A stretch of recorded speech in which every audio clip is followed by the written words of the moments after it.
అను, లేమ్మా, ఈరోజు పెళ్లివారొస్తారని చెప్పానా? లేచి తయారవ్వు. ముసుగు పెట్టి పడుకున్న కూతుర్ని లేపింది ధరణి. అబ్బా, ఇంటికొచ్చి ప్రశాంతంగా నిద్రపోదామంటే ఏమిటమ్మా ఇలా అని చెప్తే నేను అస్సలు హైదరాబాద్ నుండి వచ్చేదాన్నే కాదు విసుగ్గా అంది అనన్య. చెబితే రావనే ముందుగా చెప్పలేదు. మారం చేసింది చాలు గాని ఇకలే నా బంగారు కదూ, లేచి రెడీ అవ్వు అనేసి లోపలికి వెళ్ళిపోయింది ధరణి. అనన్య హైదరాబాద్లో సాఫ్ట్వేర్ ఇంజనీర్గా పనిచేస్తుంది. ఆమె తల్లి ధరణి వైజాగ్లో ప్రైవేట్ టీచర్గా చేస్తుంది. ప్రేమించి పెళ్లి చేసుకున్న ధరణిని పాప పుట్టాక భర్త యాక్సిడెంట్లో ఆమెను విడిచి దూరతీరాలకు వెళ్ళిపోయాడు.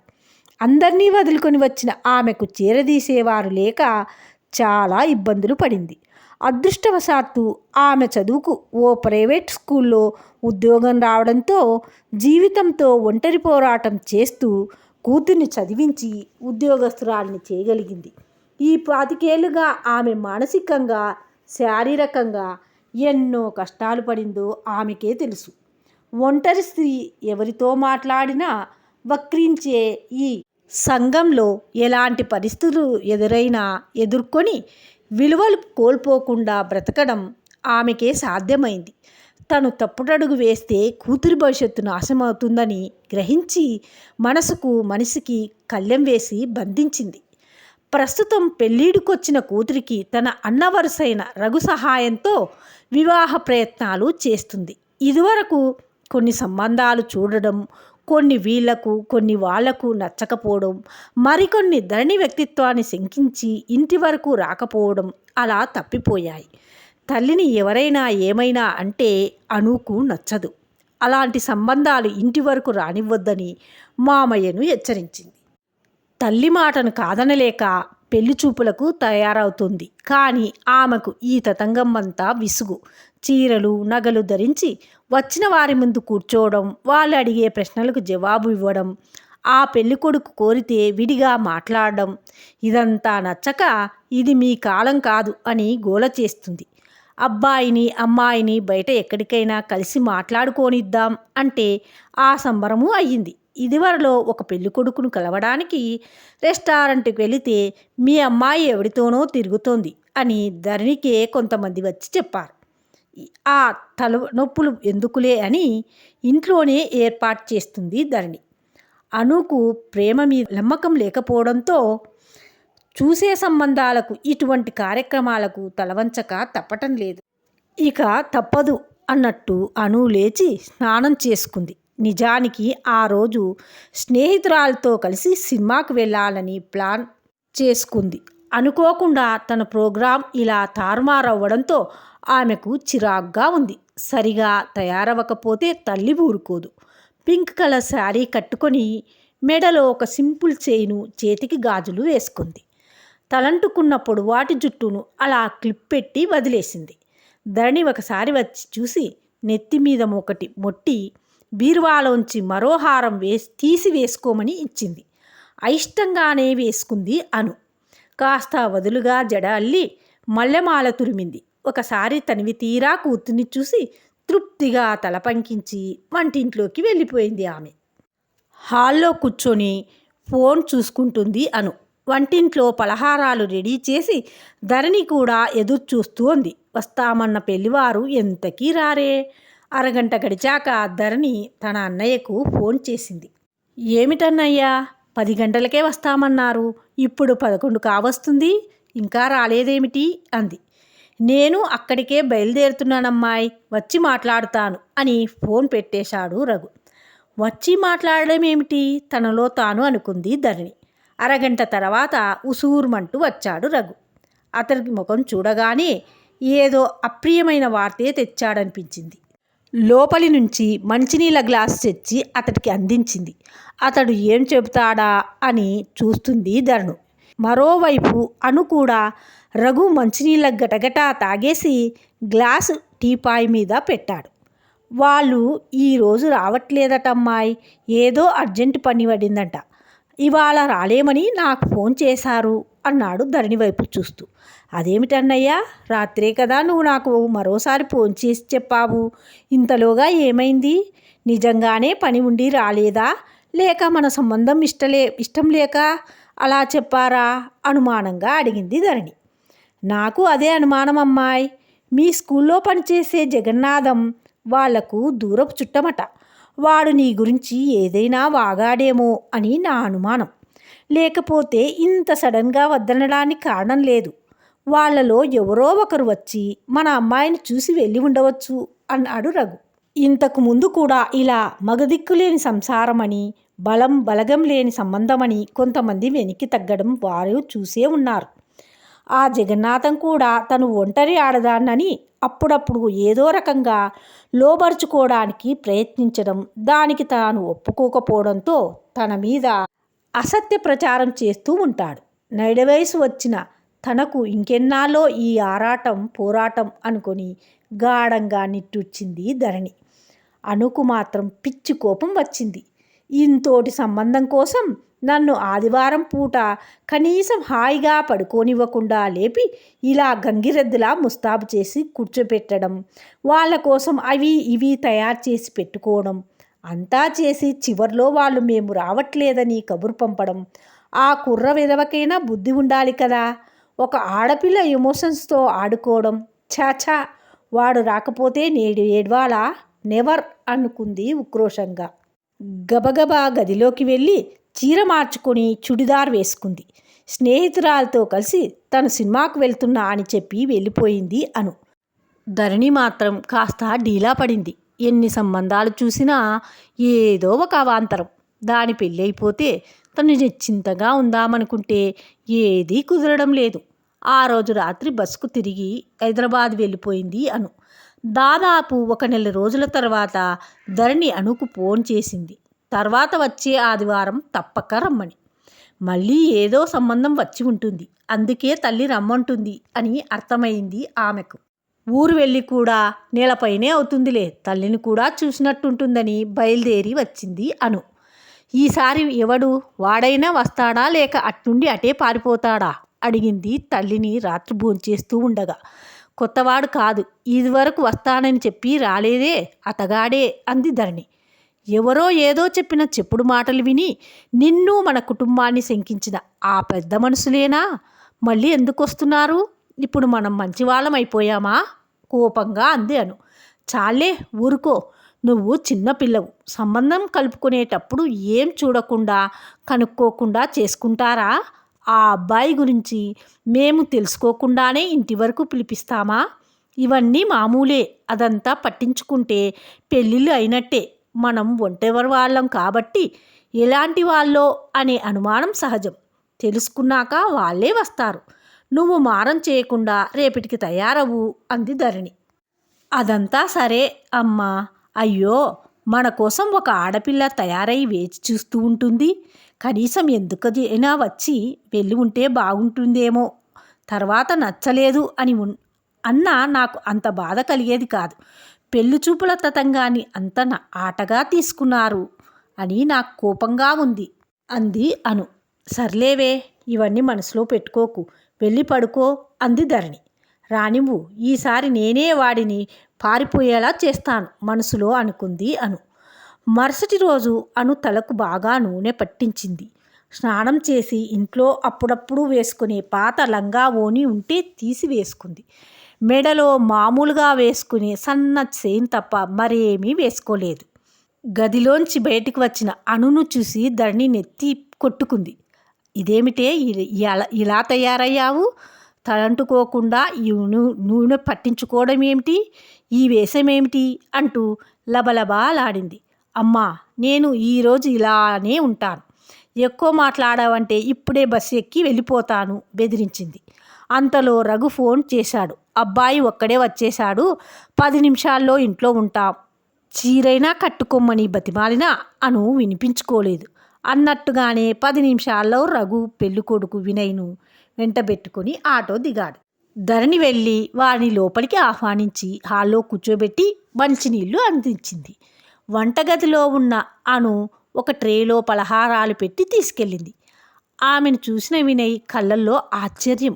పెళ్లి చూపులకు ఇలా కూడా తయారవుతారా అనుకున్నాడు. మౌనంగా ఆమె అందించిన ప్లేట్ అందుకున్నాడు. ఆమె వెళ్ళి ఎదురుగా ఉన్న కుర్చీలో కూర్చుంది. రఘు ప్రశ్నార్థకంగా ధరణి వైపు చూశాడు. వినయ్ చూడకుండా ఆమె నుదటి మీద కొట్టుకుంది. ఏంటమ్మాను, ఈరోజైనా చీర కట్టుకోరాదు అన్నాడు రఘు. నేనేం రోజు పట్టుచీర కట్టుకొని ఉండనుగా మామయ్య, మామూలుగా ఇలాగే కదా ఉంటాను. ఈ ఒక్కరోజు అందంగా తయారై ఎందుకు వాళ్ళను మోసం చేయడం, కాస్త పెడసరంగా అంది. ధరణి తీక్షణంగా చూసింది అనువైపు. మంచి సంబంధమని, అబ్బాయికి ఏ దురలవాట్లు లేవని తెలుసుకొని పిలిపిస్తే అను ఇలా తిక్కగా ప్రవర్తిస్తుంది ఏమిటి? కూతురి మీద పీకల దాకా కోపం వచ్చింది. వినయ్ లోపల నవ్వుకున్నాడు. అది నిజమే కదండి, తను మంచి పని చేశారు అనువైపు ఓరగా చూస్తూ అన్నాడు. తల్లి వైపు చూసిన అను మరేమీ మాట్లాడలేదు. కాసేపు అయ్యాక వినయ్ అడిగాడు, తను అనుతో విడిగా మాట్లాడాలి అనుకుంటున్నాను అని. ఇద్దరిని అను గదిలోకి పంపారు. నా మీద బాగా కోపం ఉన్నట్టుంది, గదిలోకి వెళ్ళగానే అన్నాడు వినయ్. ఆడపిల్ల అంటే అంత చులకనా మీకు? పెళ్లి చూపులంటే అమ్మాయిలకు ఎంత కంగారు ఉంటుందో తెలుసా? ఏర్పాట్ల దగ్గర నుండి అన్నీ అమ్మే చూసుకోవాలి. అంతా చేసి వచ్చేవాడికి నేను నచ్చుతానో లేదో తెలియదు, నాకు నచ్చాడో లేదో అని అడుగుతారో లేదో తెలియదు. ఒకడినే కాదు, అందరినీ మెప్పించాలి. మీ దగ్గర నుండి కబురు వచ్చేదాకా అమ్మకు ఆదుర్ద, కాదంటే డీలా, మళ్ళీ మరో సంబంధం. వస్తామని చెప్పి రాకపోతే అంత కష్టపడ్డ అమ్మ జేజమ్మలా తయారై కూర్చున్న నేను ఎంత బాధపడతారో అని ఆలోచించారా? చెడామడా వాయించేసింది అను. మీ బాధలో అర్థం ఉంది. ఆ రోజు రాలేకపోయినందుకు నిజంగా క్షమించమని అడుగుతున్నా. మీరు అనుకున్నది నిజమే. మీ కుటుంబంలో గురించి ఎవరో ఏదో చెప్పారని చివరి నిమిషంలో మా అమ్మా నాన్న ఇక్కడికి రావడం విరమించుకున్నారు. వాళ్ళు అన్ని ఏర్పాట్లు చేశాక వెళ్ళకపోతే బాగోదని నేను చెప్పినా, కనీసం నేనొక్కడినే వెళ్ళి వస్తానని చెప్పినా వినలేదు. వారిని బాధ పెట్టలేక నేను కూడా రాలేకపోయాను.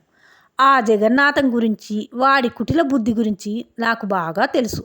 మీ అమ్మగారు ఇన్నేళ్లలో ఎన్ని బాధలు పడ్డారో, మిమ్మల్ని ఎంత పద్ధతిగా పెంచారో నాకు ముందే తెలిసి మిమ్మల్ని ఇష్టపడే ఈ సంబంధం చూడమని చెప్పాను. ఇప్పుడు కూడా అమ్మా నాన్న వ్యతిరేకించినా ఇక్కడికి వచ్చాను. మీరేమో నా మీద ముందే యుద్ధం ప్రకటించారు, కాస్త కినుకుగా అన్నాడు వినయ్. అతడు క్షమాపణ అడగగానే అను కాస్త చల్లబడింది. తన కుటుంబం మీద మంచి అభిప్రాయం ప్రకటించగానే అతడి మీద కోపం పోయింది. అతడు అనుకువగా మాట్లాడుతుంటే తను బెట్టు చేయడం సరికాదని మౌనం వహించింది. అతడు తన ఉద్యోగం గురించి అడిగాడు. తన గురించి చెప్పాడు. భవిష్యత్ ప్రణాళికలు చెప్పాడు. ఆశలు ఊహలు పంచుకున్నాడు. ఆమెకు నచ్చితే తను ఇంట్లో వాళ్ళను పెళ్లికి ఒప్పిస్తానన్నాడు. ఇప్పుడే చెబుతున్నా, మా అమ్మకు నేను తప్ప ఎవరూ లేరు, తన బాధ్యత నాదే అంది అను. అది నాకు తెలియదా? మీరు ఎప్పుడు ఎలా ఉన్నారో తర్వాత కూడా అలాగే ఉండవచ్చు అన్నాడతడు. నాకు కొంచెం సమయం ఇవ్వండి, ఆలోచించాలి అంది అను. సరే మరి, నేను బయలుదేరుతాను. మీ నిర్ణయం నాకు ఫోన్లో తెలియజేయండి. చొరవగా ఆమె చేతిలో ఫోన్ తీసుకుని తన నెంబర్ డయల్ చేశాడు. ఆమె నెంబర్ తను సేవ్ చేసుకున్నాడు. ఇద్దరు గదిలోంచి బయటికి వచ్చారు. పెద్దలిద్దరి దగ్గర సెలవు తీసుకొని వినయ్ వెళ్ళిపోయాడు. ధరణికి ఏమాత్రం నమ్మకం లేదు ఈ సంబంధం కుదురుతుందని. ఇంత పెంకిగటాన్ని ఎవరు చేసుకుంటారు? ఇదంతా నా కర్మ అనుకుంది. బస్సు కోసం ఎదురు చూస్తున్న వినయ్ ఫోన్ మోగింది. తీసి చూశాడు. అను దగ్గరుండి హలో అన్నాడు. అటువైపు కాసేపు మౌనం. చెప్పండి. సారీ అండి, మిమ్మల్ని ఇబ్బంది పెట్టాను. కొత్త వారని కూడా చూడకుండా కోపడ్డాను. పర్వాలేదులేండి, నేను అర్థం చేసుకోగలను అన్నాడు వినయ్. ఇప్పుడు కూడా నన్ను పెళ్లి చేసుకోవాలన్న మీ నిర్ణయంలో మార్పు లేదా అడిగింది ఆమె. చెప్పాను కదండి, మీకు నచ్చితే నేను రెడీ. ఇప్పుడే వెనక్కి వచ్చేయమంటారా చిలిపిగా అడిగాడు. ఇంతకు మీ నిర్ణయం చెప్పలేదు ఇంకా. ఎంత సమయం కావాలండి అల్లరిగా అన్నాడు. మరే నాకు ఓకే అండి. మరో మాట్లాడడానికి సిగ్గుతెర అడ్డుపడింది ఆమెకు. మరైతే నాదో కోరిక తీర్చరు? ఒకసారి ఐ లవ్ యూ అని చెప్పరు? కొన్ని క్షణాల తర్వాత ఆమె ఫోన్ పెట్టేసింది. అతడి మనసు ఆనందంతో గంతులేసింది. ధరణి నమ్మలేకపోయింది ఈ సంబంధం కుదురుతుందని. నెల తిరగకుండానే వివాహం అయిపోయింది వాళ్ళిద్దరికీ. అది వారి తొలిరేయి. గదిలోకి వచ్చిన అనును అలాగే చూస్తున్నాడు వినయ్. ఆమె ఆ రోజు మరింత అందంగా కనిపిస్తుంది అతడి కళ్ళకు. ఓయ్, ఈ నెల్లాళ్ళు ఎన్నిసార్లు అడిగినా చెప్పలేదు నాలో ఏం నచ్చిందని. కనీసం ఐ లవ్ యూ కూడా చెప్పలేదు. ఈరోజు ఎక్కడికి తప్పించుకుంటావు చెప్పు. నాలో ఏం చూసి ఓకే చెప్పావు? ఆమె గడ్డం పట్టి తల పైకెత్తి ఆమె కళ్ళలో చూడడానికి ప్రయత్నిస్తూ అడిగాడు. సిగ్గుతో బరివెక్కిన ఆమె కనులు పైకి లేవనంటున్నాయి. అతడు మరీ కాసేపు బతిమాలాక తల వంచుకొని చెప్పింది. చేసిన తప్పు ఒప్పుకొనే మీ నిజాయితీ, అవతలి మనిషిని వారి బాధను అర్థం చేసుకునే మనస్తత్వం, నేను గొడవపడినా తెగే వరకు లాగని మీ సహనం, జీవితంలో ముఖ్యమైన నిర్ణయాలు తీసుకునేటప్పుడు మీ స్వతంత్ర భావాలు, ఇవన్నీ నచ్చే ఓకే చెప్పాను. అమ్మ దొంగ, అమాయకంగా కనపడే నీవు ఇంత తెలివైన దానివని అనుకోలేదు. 10 నిమిషాల పరిచయంలో ఒక వ్యక్తి గురించి ఇంతగా విశ్లేషించావంటే నీలాంటి అమ్మాయి దొరకడం నిజంగా నా అదృష్టం ఆమెను దగ్గరికి లాక్కుంటూ అన్నాడు. అతడి కౌగిలిలో కరిగిపోయింది ఆమె. ఇప్పుడేనా చెప్పొచ్చు కదా ఐ లవ్ యూ గారంగా అడిగాడు అతడు. ఆమె సిగ్గుతో అతడి గుండెల్లో తలదాచుకుంది. కానీ అతను అడిగిన మాట చెప్పలేదు. మరో నెల రోజులు ఇట్టే గడిచిపోయాయి. ఆ కొన్ని రోజుల్లోనే అతడు ధరణికి కొడుకు లేని లోటు తీర్చేయగలిగాడు. అను జీవితం ఒక మంచి వ్యక్తి చేతుల్లో పడడం ధరణికి ఎంతో సంతృప్తి కలిగింది. అనుకు మాత్రం ఇక మీదట తల్లి ఒంటరిగా ఎలా బ్రతుకుతుందా అనే ఆలోచనే. తమ దగ్గరే ఉండమంటే అది పద్ధతి కాదు అని సున్నితంగా తిరస్కరించింది ధరణి. ఆ రోజు అను పుట్టినరోజు. పెళ్ళైన తర్వాత వచ్చిన మొదటి పుట్టినరోజుకు భర్త ఏం బహుమతి ఇస్తాడా అని లోపలే ఎదురు చూస్తూ ఉంది అను. సాయంత్రం బయట నుండి వచ్చిన వినయ్ ఆమెను తమ గదిలోకి తీసుకువెళ్ళాడు. నీ పుట్టినరోజుకు నీకో సర్ప్రైజ్ ఇవ్వబోతున్నాను. పార్టీ బయట న్యూ గ్రాండ్ హోటల్లో. వెళ్ళి నువ్వు అత్తయ్య తయారవ్వండి అన్నాడు వినయ్ టవల్ తీసుకొని బాత్రూంలోకి దూరుతూ. స్నానం చేసి బయటికి వచ్చిన వినయ్ అను ఇంకా అలాగే ఉండటం చూసి వెళ్ళు అను, రెడీ అవ్వు అన్నాడు. ఈ సస్పెన్షన్ తట్టుకోలేను, చెప్పేయండి ఏంటా సర్ప్రైజ్? గోముగా అడిగింది భర్తను. నువ్వే చూస్తావుగా, వెళ్ళు అను. ఆమెను బలవంతంగా బాత్రూంలోకి తోశాడు వినయ్. అందరూ రెడీ అయి హోటల్కు వెళ్ళారు. తమ కోసం రిజర్వ్ చేసిన టేబుల్ దగ్గర కూర్చొని ఉన్నారు. వినయ్ ఇంకా ఎవరి కోసమో ఎదురు చూస్తూ ఉన్నాడు. ఇంకా ఎవరు రావాలండి, ఎవరినైనా పిలిచారా అడిగింది అను. అతడు జవాబు చెప్పబోతుండగా దూరంగా వస్తున్న మరో వ్యక్తిని చూసి వినయ్ లేచి వెళ్ళాడు. అతనిని తమ టేబుల్ దగ్గరికి తీసుకొచ్చాడు. వచ్చినతను తమ ప్రొఫెసర్ అని, అదే ఊళ్ళో యూనివర్సిటీలో పనిచేస్తున్నాడని పరిచయం చేశాడు. ఈ కొత్త వ్యక్తి ఎవరో, ఎందుకు వచ్చాడో అర్థం కాని ఆడవాళ్ళు ఇద్దరూ మౌనంగా డిన్నర్ కానిస్తున్నారు. మగ వాళ్ళిద్దరే మాట్లాడుకుంటున్నారు. భోజనాలు పూర్తి అయ్యాయి. ఆయన చేతులు కడుక్కోవడానికి వెళ్ళినప్పుడు వినయ్ ధరణితో అన్నాడు. అత్తయ్య, మీరు ఆయనతో మాట్లాడండి. మీకు ఇరువురికి ఇష్టమైతే వివాహం జరిపించడానికి మేము సిద్ధం. ఆడవాళ్ళిద్దరూ అదిరిపడ్డారు. ఏంటి బాబు, నాకిప్పుడు పెళ్ళేమిటి? కీచుగా అరిచింది ధరణి. నేను నిజంగానే అంటున్నాను అత్తయ్య. ఇన్నాళ్ళు మీరు చేసిన ఒంటరి పోరాటం చాలు. అను భవిష్యత్తు కోసం చేసిన త్యాగము చాలు. ఇప్పుడు అనుకు నేనున్నాను. సంఘం ఏదో అనుకుంటుందని మన జీవితాలను నాశనం చేసుకోనక్కర్లేదు. మనల్ని వేలెత్తి చూపే వారెవరూ మన బాధల్ని పట్టించుకోరు. మీరు జవాబు చెప్పాల్సిన వారెవరైనా ఉన్నారంటే అది నేను, అనూయే. మా ఇద్దరికి ఎటువంటి అభ్యంతరమూ లేదు. 50 ఏళ్ళు కూడా నిండని మీకు ఏకాకి బ్రతుకు ఎందుకు? ఆయనకు కూడా ఇలాంటి బాధ్యతల నడుమ పెళ్లి వయసు దాటిపోయింది. ఎవరి దారులు వారికి వేరయ్యాక ఆయన ఒంటరి వారయ్యారు. మీ గురించి చెప్పాను. ఆయన సరే అన్నారు. మీ ఇద్దరూ ఒకేసారి ఒకరు తోడుగా జీవితాలను అర్థం చేసుకోండి. మీ ఇద్దరూ ఒకరికి ఒకరు తోడుగా జీవితాలను అర్థవంతం చేసుకోండి. అనుకు ఇదంతా కలలా ఉంది. తన భర్త ఇంత ఉన్నత వ్యక్తిత్వం గలవాడా?